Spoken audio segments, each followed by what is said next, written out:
Hi, my name is Christine. I'll be your nurse practitioner today. Today we're going to be doing a full head-to-toe exam.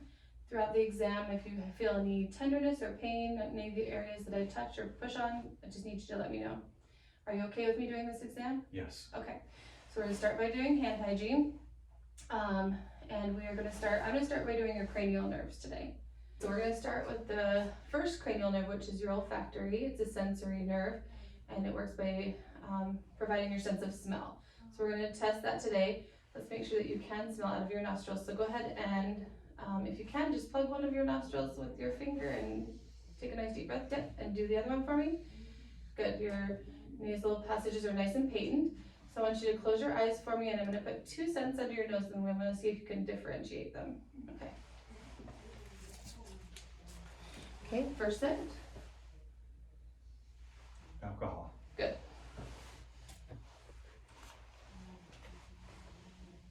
Second.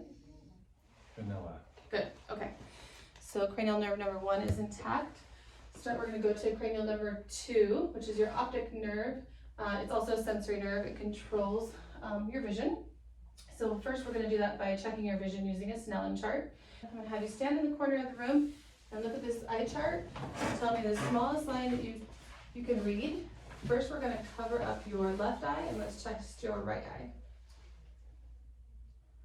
FELOPZD. Okay, so that would be 2032. Okay, go ahead and cover your other eye. PECFD. Good. So 2050 in the left eye. Okay, go ahead and have a seat. Okay, the next test we're going to do is the confrontation test, where we're going to test your peripheral vision. So I'm going to have you look straight at my nose. We're going to cover each eye one at a time again, and I want you to tell me how many fingers I'm holding up in each quadrant, okay? All right, so let's cover up your right eye. And just look at my nose and tell me how many fingers you see. 2. 1. 1. 2. Okay, good. Let's do the same with the other eye. 1. 2. 1.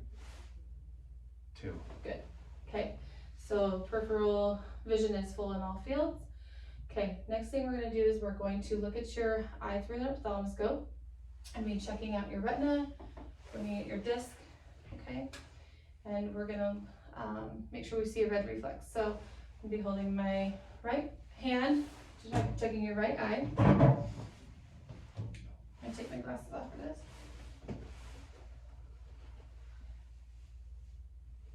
Okay. Nice red reflex.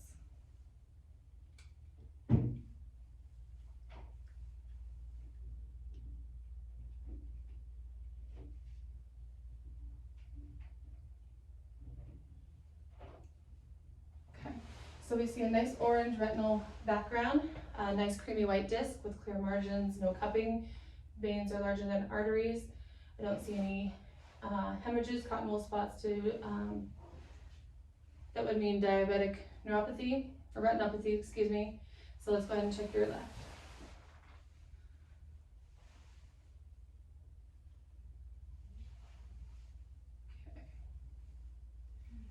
Okay, again, nice red reflex.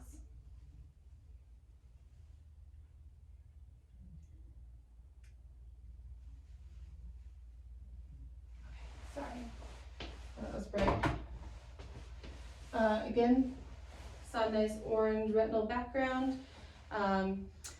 Disc was nice and creamy yellow, sharp edges, no cupping, veins harder than arteries, and no hemorrhages or cotton wool spots seen. Okay, now we're going to move on to the next cranial nerves, which are 3, 4, and 6. Those are your ocular motor, your trochlear, and your abducens. So those control the extraocular movements of your eye and your pupillary response to light. We're going to start by looking at your pupils with the light. So I'm going to just shine that light in your eye and just watch the pupils constrict. We're going to shine it in this eye. That would be your direct response. Now I'm going to check for consensual response, looking at your other eye. Good. Other eye. Direct.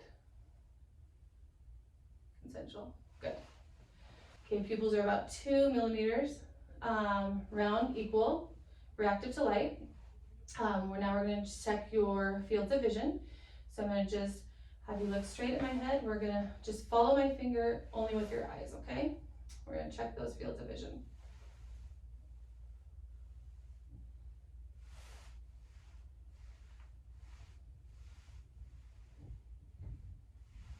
Okay, so good extraocular movements. We don't see any nystagmus, any jerking. His pupils were positive for accommodation, so we have PERLA. Pupils are equal, round, and reactive to light and accommodation. The next thing we're going to do, we're going to do the corneal light reflex. So I'm going to shine this light on your nose. I'm just going to look to see where the light lands on your eyes, and it lands equally on both sides. Now I'm going to do the cover-uncover test. We're going to be looking for any eye deviation. Just looking, I'm going to cover, uncover, good. Cover, uncover, good. So no deviation noted there either. Okay, great. Next one we're going to move on to is cranial nerve number 5. It's called the trigeminal nerve. It's also a sensory nerve, and it also is a motor nerve. It controls the muscles of mastication. So we're going to check those by just placing my hand right here on both your temporal muscles. Can you clench your jaw? We're going to check that muscle, good. And on the masseter muscles, good.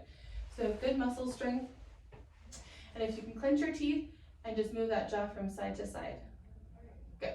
So good range of motion. Muscle strength was strong on both of those. Now we're going to check the sensation portion. We're going to check 3 sections on your face. I'm going to have you close your eyes, and I'm just going to show you what this is. This would be sharp, and this would be dull. And I want you to tell me what you feel when I touch those sections of your face with your eyes closed. Okay. Soft, dull, sharp, sharp, Okay. sharp, dull, sharp. Okay, good. So sensation is present and equal bilaterally. There's no loss of sensation on any 3 of those fields. Okay, good. Okay, now we're going to be moving on to cranial nerve number 7, which is your facial nerve. It's a mixed nerve, again, motor and sensory. It controls the facial expression muscles of your face, and it also controls the sensory portion, which is the anterior 2/3 of your tongue, which we're not going to test today. But we're going to test that. I'm going to have you raise your eyelids. Okay, good. Puff out your cheeks. Smile. Good. All right, so cranial nerve 7, the facial nerve is intact. Moving on, we're going to go to cranial nerve number 8, which is your acoustic nerve. We're going to check your hearing real quick. So the first thing I'm going to do is a whisper test. So we're going to have you occlude one side of your ear while I whisper 3 words in your other ear. I just want you to repeat those words back to me, okay? Car, bike, house. Good. Okay, let's do the same with the other side. Pencil, door, light. So hearing is intact bilaterally. With that, next thing we're going to do is I'm going to use this tuning fork to check your hearing. We're going to check for any conductive or sensorineural hearing loss. So I'm going to strike this tuning fork, put it on the top of your head, and I want you to tell me if you hear the same bilaterally, okay?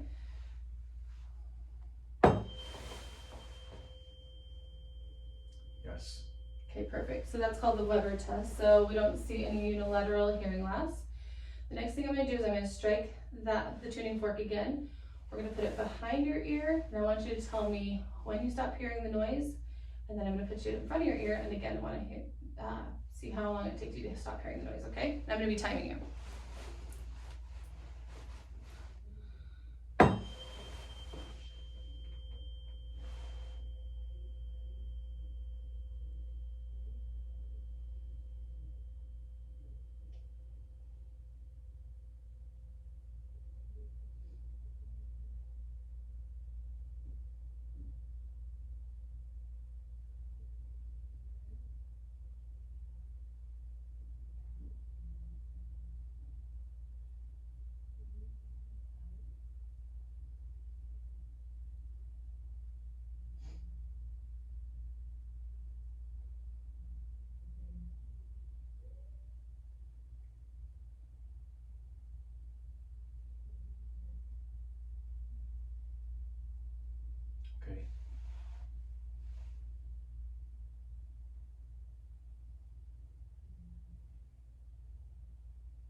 Okay, good.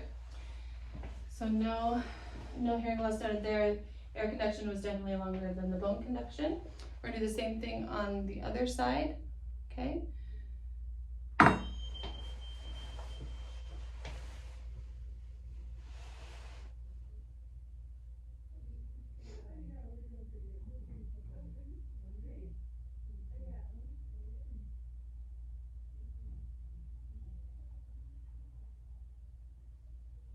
Okay.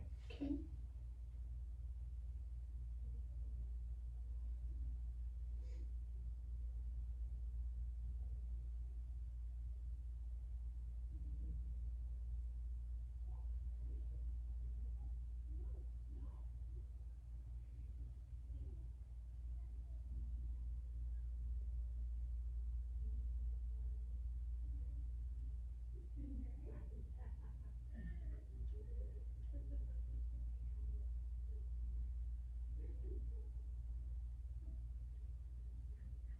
Okay. Okay, good. So with that running test, same thing. On that side, the bone conduction was definitely shorter than the air conduction, so no conductive hearing loss or sensorineural loss, hearing loss noted. Okay, we're moving on to the next cranial nerves. They're number 9 and 10, the glossopharyngeal and the vagus nerves. So they are also a sensory and motor nerve. For the sensory portion, it's going to control the posterior 2/3, the taste and the sensation of your tongue. We're not going to be testing that. For the motor portion, we're going to just have you swallow because it controls the muscles of swallowing. Good. We're also going to be checking to make sure your uvula rises and falls, equally. So if you can open your mouth, say ah. Check your gag. Good. Gag reflex is intact, sorry. Alright, so 9 and 10 are intact. Okay, now we're going to be moving on to cranial nerve number 11, which is your spinal accessory nerve. It controls the muscles of your neck. We're going to be doing that by just having you shrug up your shoulders against resistance. Good. Now turn your head against resistance on my hand. Now the other side. Alright, good. So muscle strength is equal and strong bilaterally. Okay, moving on to the last cranial nerve, which is number 12. It's the hypoglossal nerve. It controls the muscles of your tongue. So we're going to be doing that by just having you stick out your tongue. Good. Now I'm going to have you push your tongue into your cheek against my hand on both sides. Alright, good. So strength is equal bilaterally on the tongue. Okay, we're done with testing your cranial nerves. We're going to move on to the next section. Okay, next we're going to move on to your head and face. So we're going to just kind of check your face and make sure that your facial features are symmetrical, which they are. Your skin looks warm, dry, and pink. Don't see any masses, nevi, redness, or erythema. We're going to check hair for even hair distribution. Make sure that there's no areas of hair loss. We're going to also palpate his frontal sinuses. Any tenderness? No. And his maxillary sinuses? Any tenderness? No. Okay, good. Okay, next we're going to just kind of look at his ears. They do line up with the outer canthus of the eye. We're going to check and palpate the auricle. Back here in the mastoid. Any tenderness? No. Okay, good. We're going to do a tug test. Any tenderness? No. Any tenderness? No. If you did have tenderness, that could mean otitis externa. Okay, no, so next we're going to do our otoscopic exam. We're going to be looking at each ear. Look at the eardrum.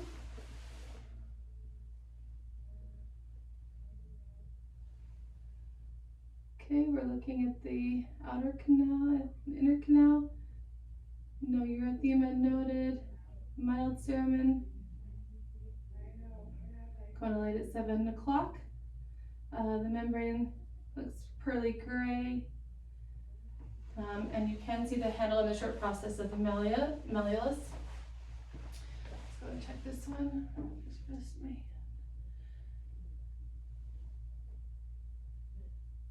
Okay, same thing, no cerumen noted, no erythema, no, skin looks good, that inner canal looks good, no lesions, masses, ulcerations.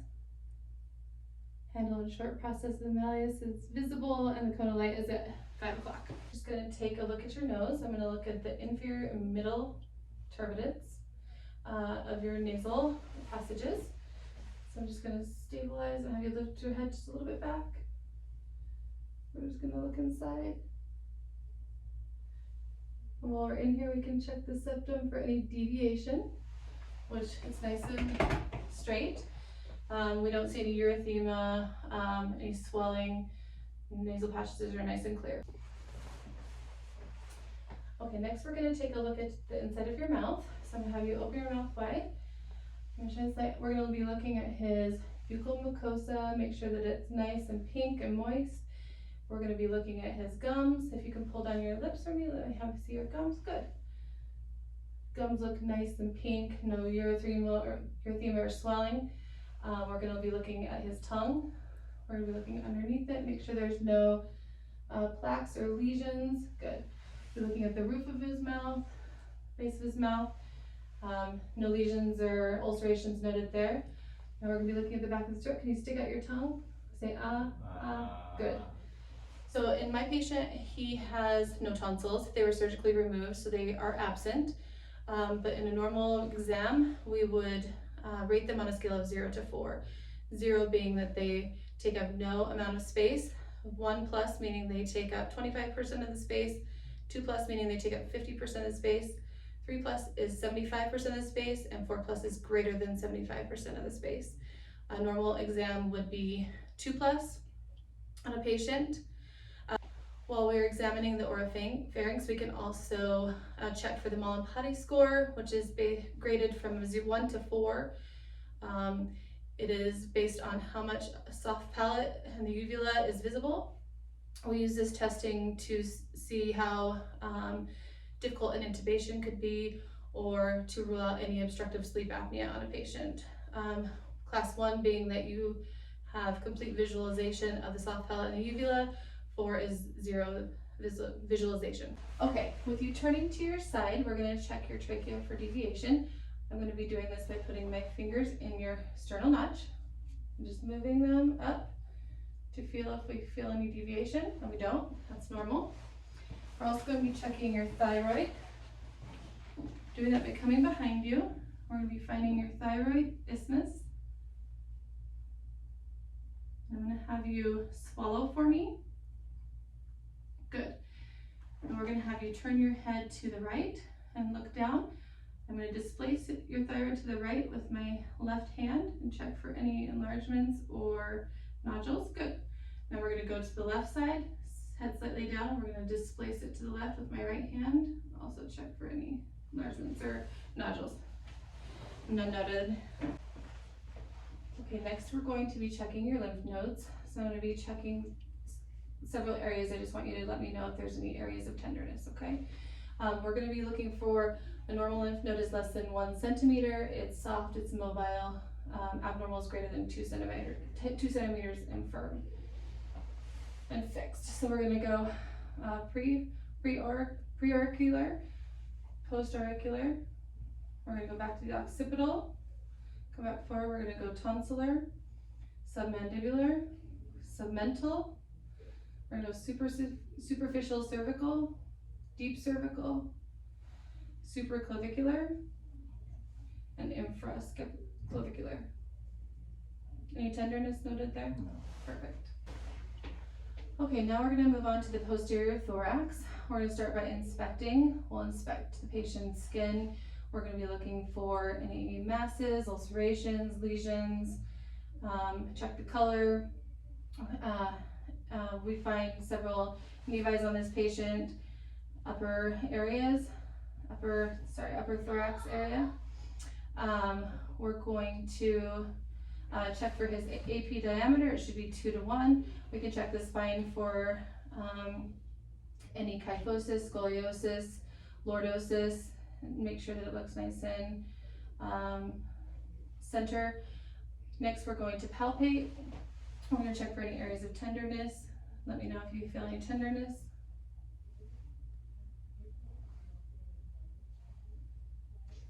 Anything feel tender? No. Good. Okay, we're going to also check for CVA tenderness. Any tenderness here? No.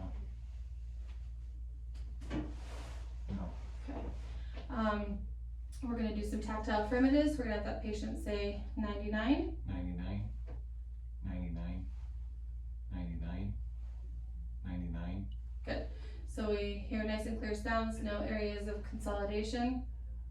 We're going to check for even respiratory expansion by putting our fingers in the area of the 10th rib and having the patient take a deep breath in. Good. So we have even expansion of the chest. Okay, good. Next we're going to percuss. We're going to be checking for any areas of consolidation.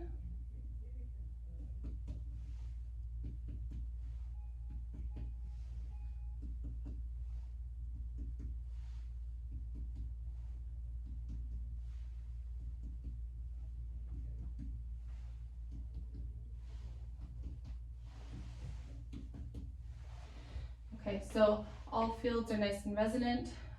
We don't hear any areas of dullness. If we do, it'd be over the scapular region. Next, we're going to auscultate the lungs.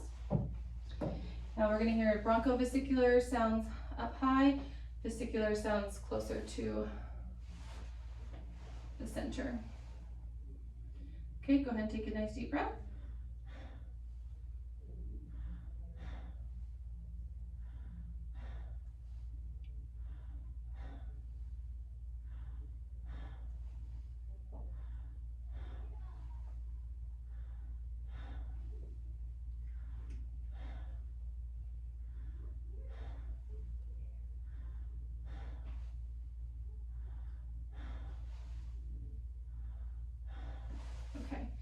So breath sounds are nice and clear bilaterally. We don't hear any adventitious sounds such as crackles, wheezes, rhonchi, or rales. Okay, we're also going to do a test for called bronchophony. When I put this stethoscope on your back, I'm going to have you say 99 again on all the areas. 99, 99, 99, 99, 99, 99, 99, 99, 99, 99. Okay, good. So if we were to hear those sounds very clearly, it could also mean areas of consolidation or any underlying pathology. Okay, so now we're going to move on to the anterior thorax. We're going to first check for size, symmetry. We're going to check the skin.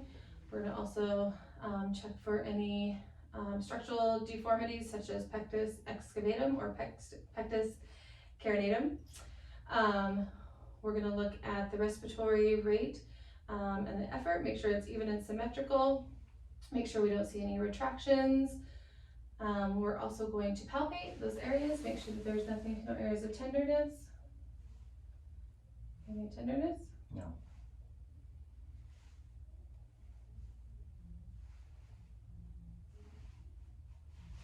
No areas of tenderness? Okay, great. So now we're going to percuss. We're going to be looking for tympani all throughout the fields. You might find some dullness over the heart or if there's any consolidation.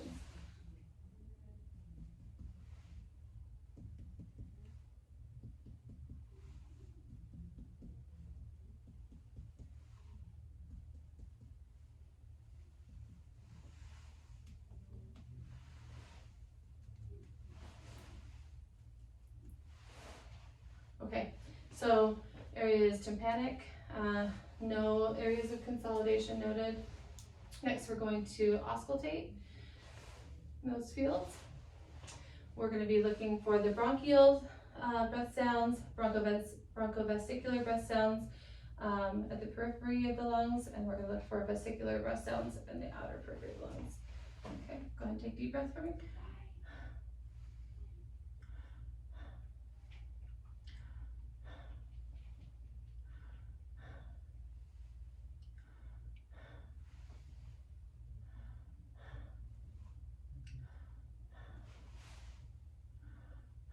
Okay, good.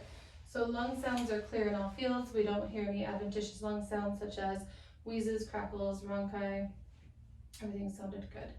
Okay, moving on to the cardiovascular exam. We're going to be starting by checking out 5 points of your precordium. The first being aortic, which is in the second intercostal space just right of the sternal border. This is where we're going to hear S2 the best. We're going to go to the pulmonic, which is in the second intercostal space just left of the sternal border. This is where we're going to hear a split S2. This one could vary with inspiration. We're going to go to Erb's point, which is third intercostal space just left of the sternal border. We're going to go to the tricuspid area, which is the fourth intercostal space just left of the sternal border. This is where we're going to hear the split S1 the best. And we're going to go to the mitral, the mitral area, which is the fifth intercostal space, left of the sternal port, left of the midclavicular line. This is where you're going to hear S1 the best. This is also where we're going to hear S3 and S4, especially when we have the patient in the left lateral recumbent position. We're also going to check the epigastric area, which is left of midline just below the xiphoid process. Okay, the first thing I'm going to do is just inspect your chest. We're inspecting for any pulsations or heaves. None are noted, so we're going to move on to palpation. I'm going to palpate those 5 areas of your heart, looking for any pulsations or thrills.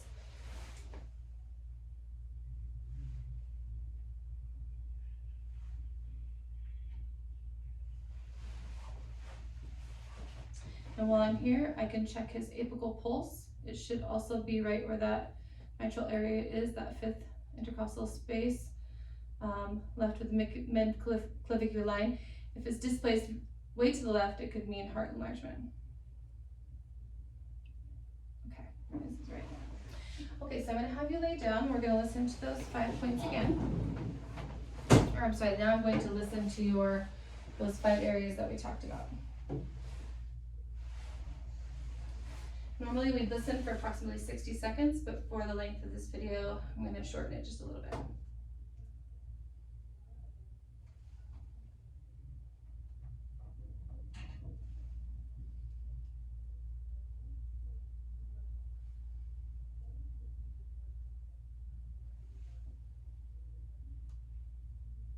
Okay, good.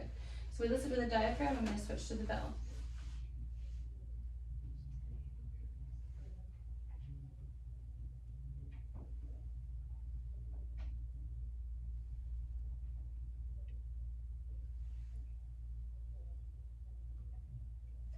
So good, S1, S2 heard, regular rhythm, no murmurs, gallops, or rubs heard. Next I'm going to have you turn to your left side for me.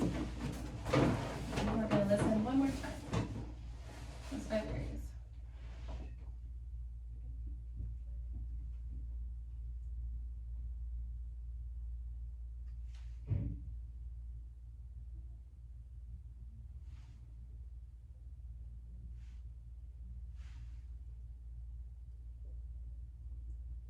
Okay, now we're going to go with the bell.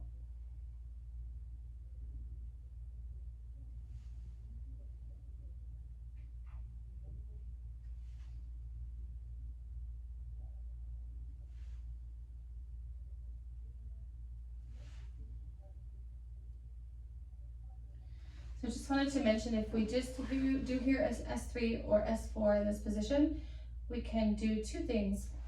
We can have the patient do a squat test, which is while we're listening to this mitral area, we can have the patient squat down.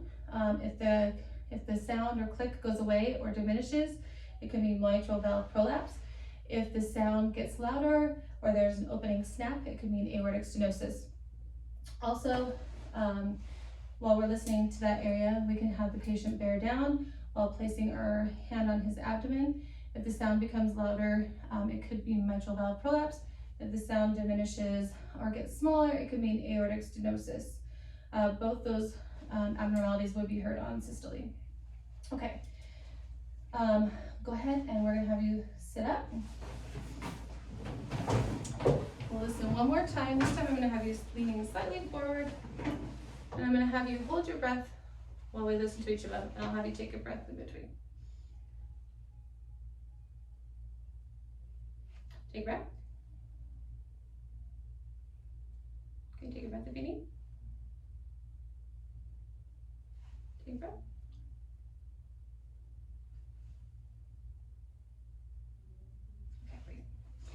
Switching to the bell. Breathe. Breathe. Breathe.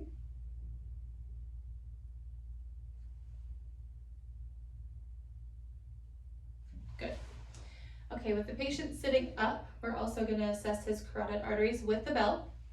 So I'm going to have you also hold your breath. We're going to assess for any bruits. So one at a time. Take a breath. Okay, good. Okay, we're going to have you lay down one more time. We're going to assess your arteries. We're going to listen with the bell along these arteries bilaterally. Listen for any bruits. We're going to start with the abdominal aorta.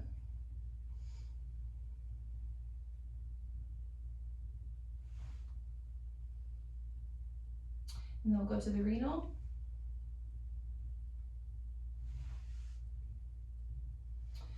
The iliac. And the femoral. Okay, no bruits noted. Now we're going to check pulses. We're going to check those radial pulses bilaterally. Okay, good. We're going to check your femoral pulses bilaterally. Good. We're going to check the popliteal.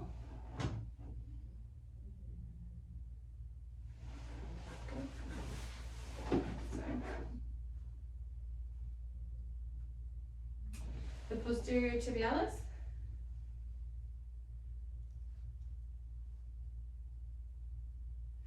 And the dorsalis pedis. Okay, good. Do you want to mention that pulses are graded on 0 to 4 rating scale? 0 meaning no pulse felt at all. 1 is weak and thready. 2 is expected. 3 is kind of increased, full, and 4 would be bounding. His irregular rhythm, 2+ equal bilaterally. Okay, we're going to have you go ahead and sit up. We're going to inspect the lower extremities for any edema. There's 3 types of edema that we're going to be looking for. We're going to be looking for dependent edema. That would be edema that is caused by gravity, mainly in the extremities such as the lower arms, lower legs, and feet and ankles. We're going to be looking for pitting edema, which will press. No edema noted. But pitting edema would be graded on a scale of 1+ to 4+, depending on how long the indentation stays. 1+ is slightly pitting, disappears immediately, to 4+, which is very deep pit, and it stays more than 2 to 5 minutes. We also could check for anasarca, which would be a generalized severe swelling that would be subcutaneous tissue swelling. And he has none of that. We can check his temperature of his skin, warm, pink, and dry. We'll check capillary refill of the fingers. Make sure those are less than 3 seconds. Good. And the toes. Good. We'll check the skin for any tenting. Good skin turgor, snaps right back. Okay, next we're going to lay you down. We're going to look at your abdomen. I'm going to start by inspecting your abdomen. We're going to be checking the contour. We're going to be checking the skin for any nevi, scars, lesions, masses. We will look for pulsations. If we see any pulsations, we're going to avoid palpating those areas because it could mean AAA. And then we're going to move to auscultation first. We do auscultation first so we don't disrupt any vowel sounds as before while we palpate. So we're starting the right lower quadrant. Normally we'd listen for approximately 1 minute, but for the sake of time, we're going to go a little bit faster. We're just going to be following the path of the colon.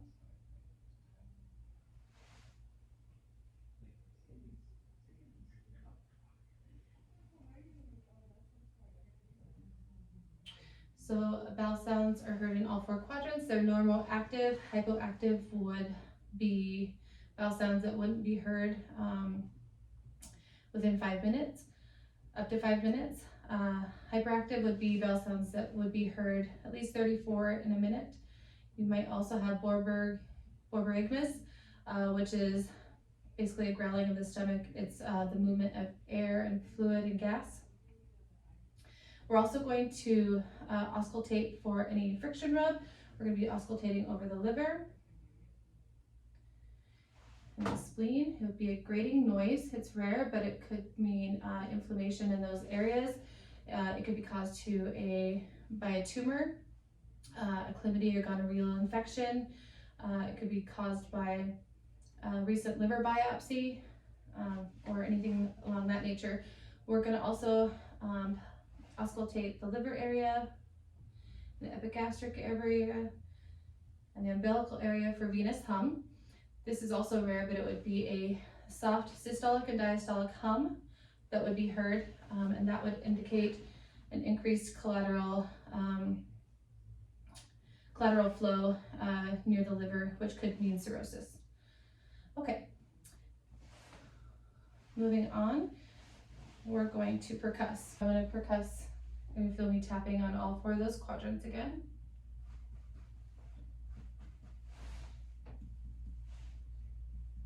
Okay, good. So we should hear tympanic sounds throughout the bowel. If we hear any areas of consolidation, any dull sounds, it could mean increased amount of stool or mass. Now we're going to percuss for the liver. So we're going to start by, okay, so we're going to mark this area.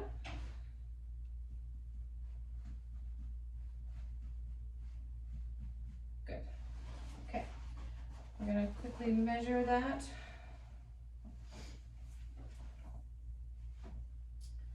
Okay, so from that area marked there is 9 centimeters, which is normal. We are looking for 6 to 12 centimeters. Okay, now we can check the abdominal reflexes. So we're going to be doing this with the end of the Q-tip. We're going to be looking for contraction around the umbilicus in these areas. Okay, we're going to go upward. Good. So if we see any absence of constriction above the umbilicus, that would mean that there's an abnormality in T7, 8, and 9. Below the umbilicus is 10, 11, 12. Could mean that there's a lesion in one of those areas. Okay. Now we'll move on to palpation. We're going to start with some just light palpation. I want you to let me know if anything's tender.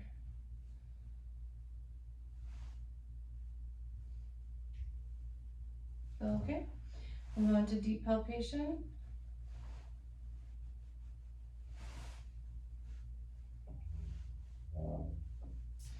And we'll also palpate for any enlargement of the spleen, which shouldn't be palpable. There's that. And the liver.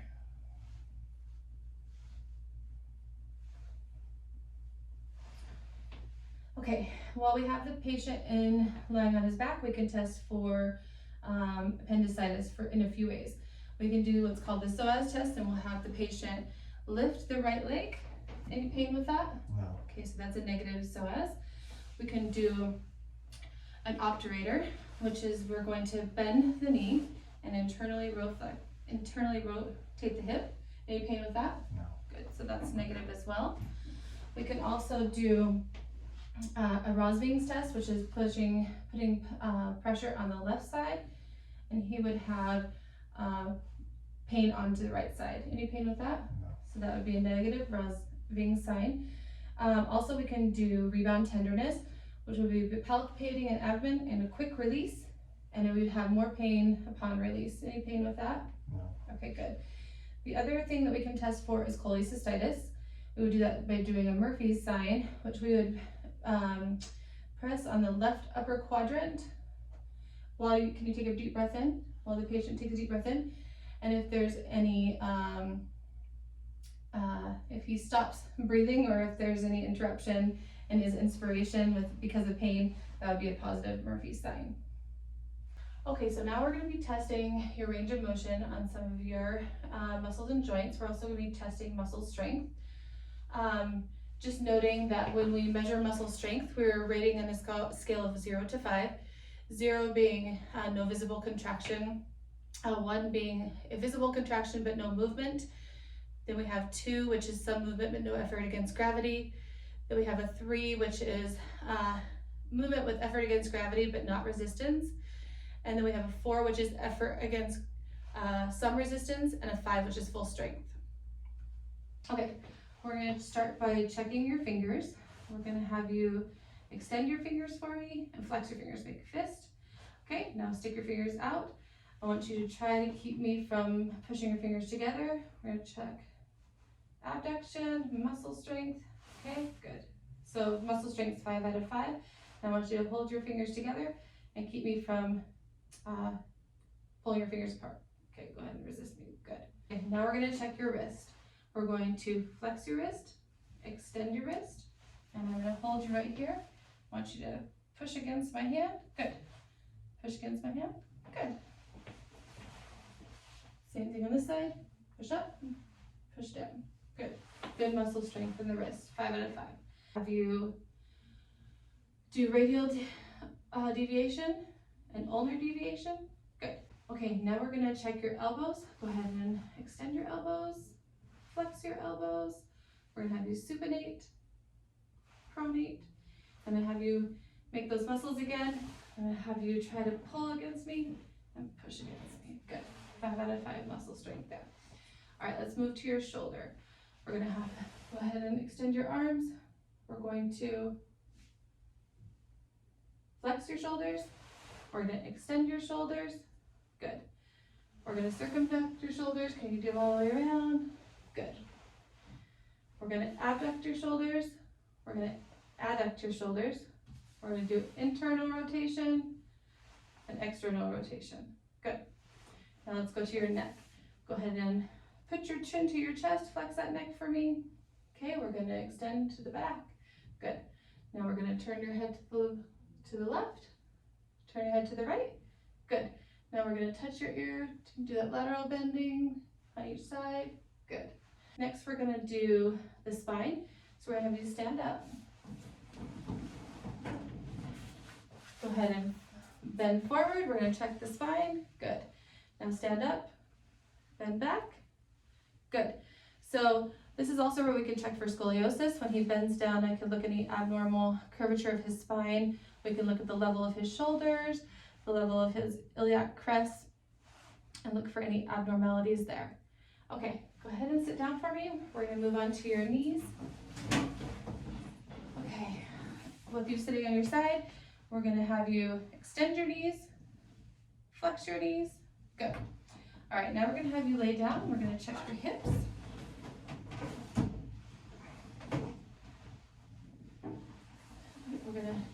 We're gonna flex the hip. Okay. We're gonna do an adduction of the hip. I'm sorry, abduction.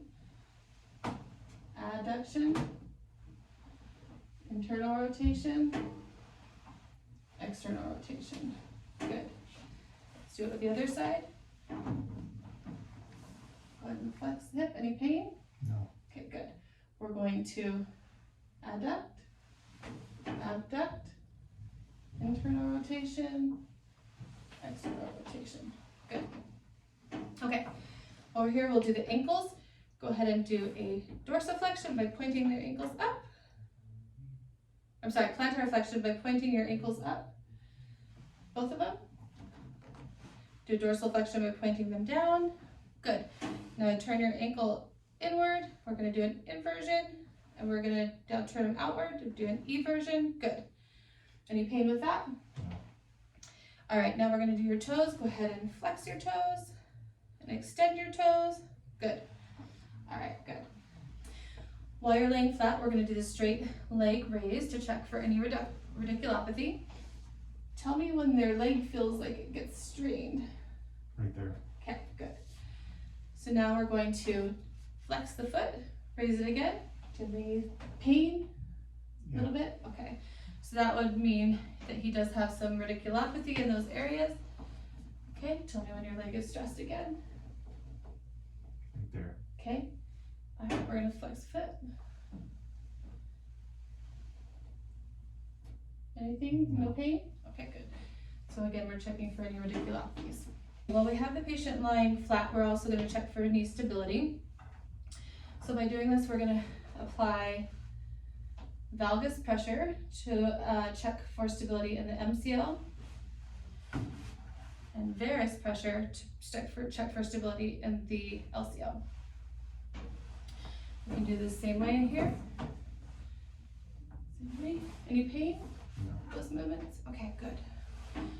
Okay, good. The next thing I'm going to have you do is I'm going to have you bend your knee to about 45 degrees. And I'm going to stabilize your foot while I do an anterior drawer test and a posterior drawer test. We're checking for stability of the ACL and the PCL. Okay, any pain with that? No. Go ahead and face this lady. Same thing, let me know if you have any pain. Okay, good. All right, the next thing we're gonna do is the McMurray's test. This is gonna check for any meniscal tears. So we are going to do that by putting pressure above the knee while turning the ankle inward, rotating, feeling for any clicks, pops. He definitely has that. This is going to check for the medial meniscus and the lateral meniscus. Good. Any pain with that? No. Just the popping? Okay, we're going to do the same thing on the other side. Take the valgus stress while we support the knee, turning it inward. Any pain? No. Okay. Check it outside. No popping on that one, no clicks or pops on that one. Good. So both the medial and the lateral aspect of the meniscus is intact.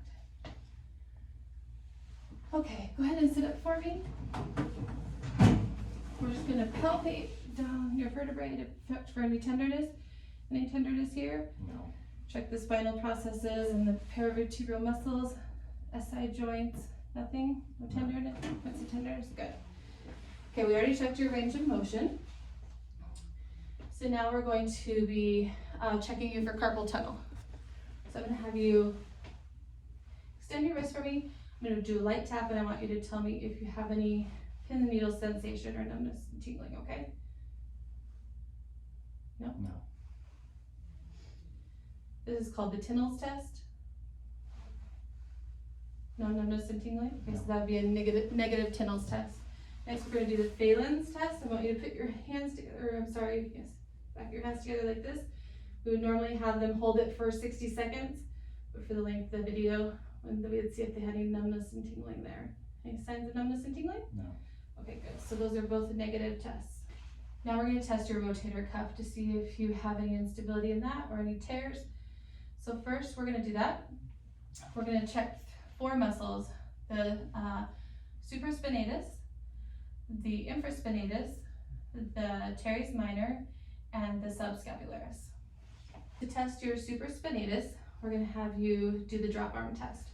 We're going to do that by having you hold your arm up and bringing it down slowly and see if you have any pain. Any pain with that? Good. Let's do the same with this arm. Good. Okay, now we're going to do an athlete scratch test. So I'm going to have you reach behind and try and touch your fingers together. Any pain with that? Good. And again. Good, so that's good range of motion. We're going to test the other muscles of your rotator cuff. I want you to hold your hands out like this and push against my hands to externally rotate that. That's going to test the infraspinatus and the teres minor. And then I want you to push in to internally rotate, and that's going to do the subscapularis. Any pain with those movements? No. Okay. Next, we're going to test some movements. First, I'm going to have you can you get down from the table? I'm just going to check your gait. If you can just walk to the door for me and back. Good. So the patient has good, steady gait, no issues with his gait. We're also going to do a Romberg test. So if you put your feet together hands at your sides, and I want you to close your eyes. Now we would have the patient do this for 1 minute. For the purposes of this video, we're going to shorten it a little bit. A mild sway back and forth is normal, but he's not having any loss of balance or difficulty standing with his eyes closed. Okay, go ahead and open your eyes. Good. Go ahead and have a seat for me. Okay, we're going to do some fine motor testing. We're going to have you touch each finger to your thumb, and we're going to want you to do it as fast as you can. Good. Good. So his movements are smooth and accurate. Good. Now I'm going to have a pronator drift. We're going to have you hold your arms out with your palms up. And for 10 seconds, I want you to keep your eyes open and hold them up. Don't let them drop.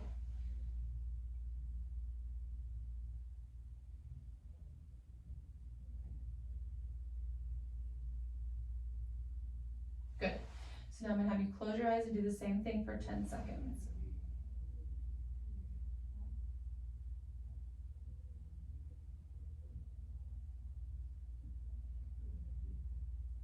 Good. So patient has no pronator drift. All right. Next thing I want you to do, if you can take your shoe off, I'm going to have you move this heel to this shin, and I just want you to move it up and down. Good. And now with the opposite leg. Good. So again, movements are smooth and accurate. So next thing I'm going to do is we're going to test your discriminative sensation. So I'm going to have you close your eyes and put your hands out for me. All right, I'm going to place 2 objects in your hands. I want you to see if you can tell me what they are without opening your eyes.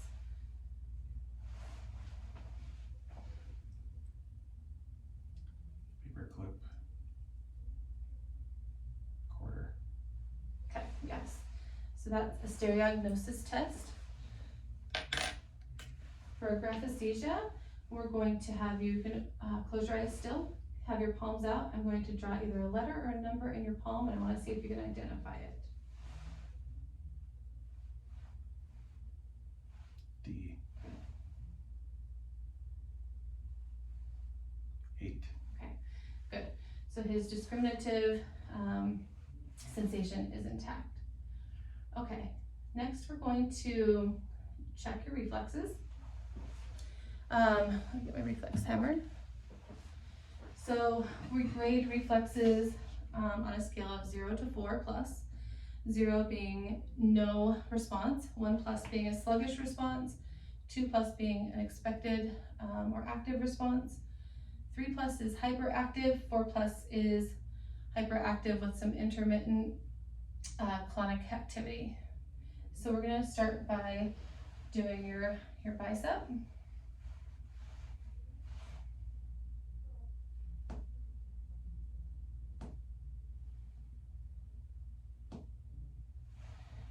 Okay, definitely 1 plus.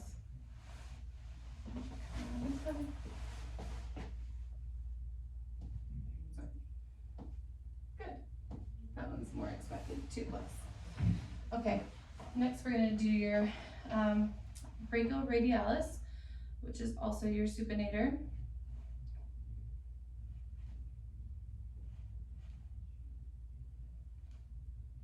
That one's diminished.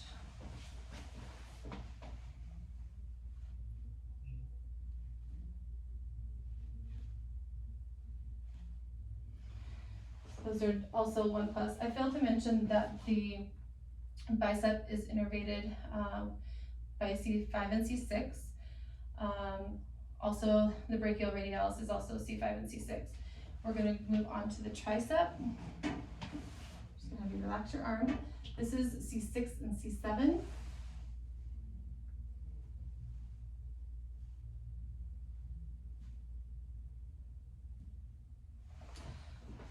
So 1 plus.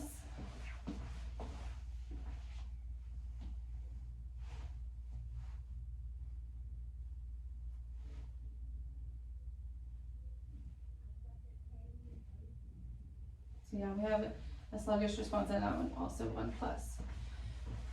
We're going to move to the knee.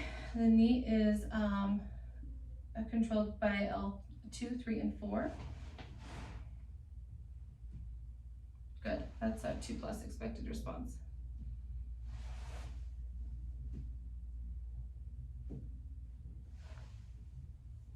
Sorry, a little bit low. Good, there you go. All right, and down to the ankle. This is S1, innervation. Good, expected response there, 2+.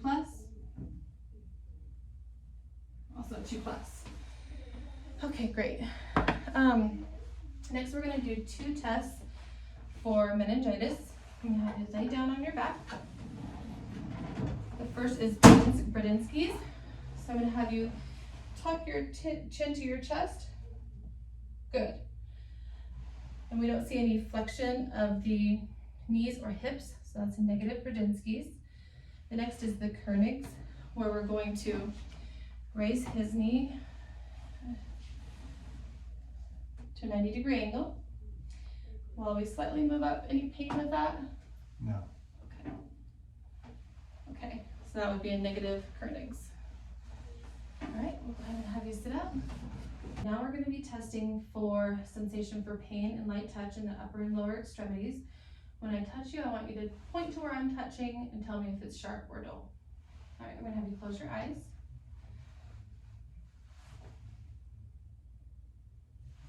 Sharp. Good. Dull. Sharp. Dull. Good. Sharp. Sharp. Okay, good. Let me do the same thing. Sharp. Dull. Sharp. Dull. Okay. Sharp. Dull. Good. Okay. Now we're going to check for light touch. I want you to tell me when you feel you can point to the area that I'm touching, okay?